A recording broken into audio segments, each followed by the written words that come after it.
Welcome to our video on the life and work of Georges Braque, one of the most influential artists of the 20th century.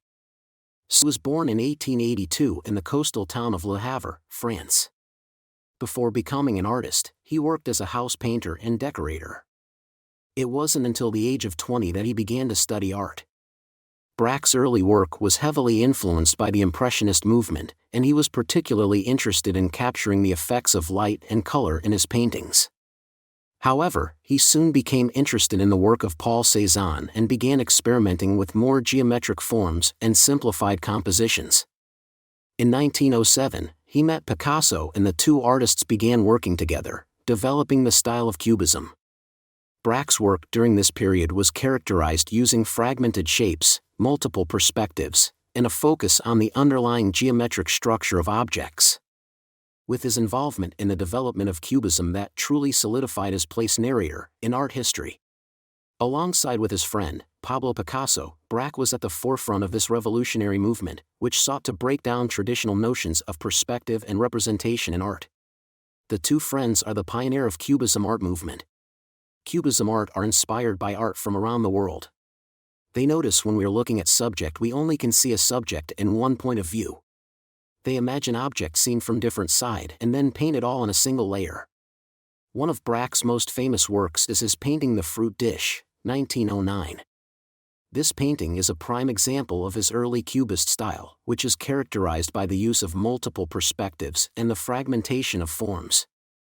The painting depicts a still life of a fruit dish, but it is rendered in a highly abstract and geometric way. The objects in the painting are broken down into a series of planes and angles, and the viewer is presented with a dynamic and almost dizzying array of shapes and colors. One interesting thing that not many people may know about Georges Braque is that he was a pilot during World War I. He enlisted in the French Air Force in 1915 and became a reconnaissance pilot. While he was in the service, he painted several works inspired by his experiences in the war, including several landscapes seen from the air.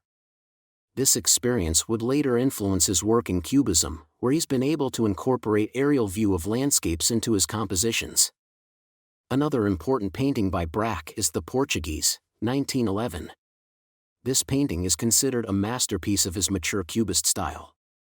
It is a portrait of a man, but it is rendered in a highly abstract and geometric way.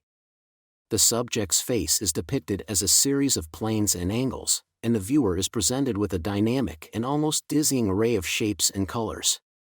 The use of color in this painting is also noteworthy. Braque uses a limited palette of mostly earth tones, which gives the painting a sense of unity and harmony. Georges Braque was not just a painter, he was also a skilled craftsman. He enjoyed working with his hands and was deeply interested in the technical aspects of painting. He would often create his own frames and stretchers for his paintings, taking great care to ensure that they were of the highest quality and that they complemented the paintings themselves. He believed that the frames and stretchers were an integral part of the painting, and that they should be considered as part of the artwork as a whole. In addition to creating frames and stretchers for his paintings, Braque was also a talented woodworker and furniture maker. He had a workshop where he would spend his free time creating pieces of furniture, such as tables, chairs, and cabinets.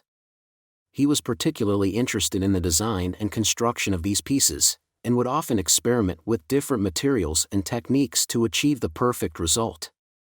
Baraque interested in nature and spent a lot of time exploring the French countryside, fishing and hunting.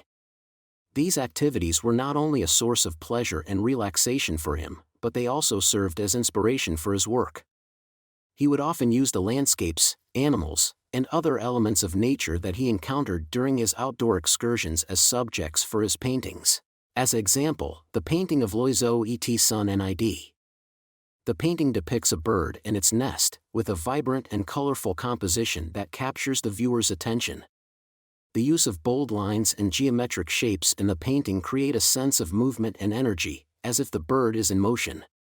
The use of contrasting colors, such as the deep blues, greens, and yellows, adds to the dynamic feel of the piece.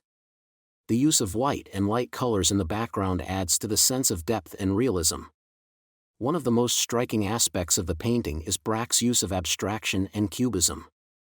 He used the bird and its nest as a subject matter and broke it down into simplified shapes and forms, giving the painting a sense of abstraction and cubism.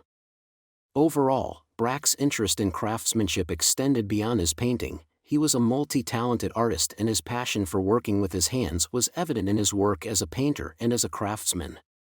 His skills as a craftsman allowed him to have a greater control over the final product, in terms of the frames, stretchers and furniture that he would create, making his work even more unique and personal. Despite the initial lack of success and recognition, Baraque's work was eventually widely acclaimed, and he achieved financial success and fame in his later years. He was awarded the Grand National Prize for painting in 1948, and he was also made a Chevalier of the Légion d'honneur in 1953. Baraque died in 1963, but his work continues to be celebrated and admired to this day. His paintings are held in the collections of some of the world's most prestigious museums, and he is considered one of the most important artists of the 20th century. Thank you for watching this video. I hope you enjoyed the video and found it informative and/or entertaining. If you did, please like, share and subscribe to our channel for more content like this. Also, leave a comment down below letting us know what you thought of the video and any suggestions for future content.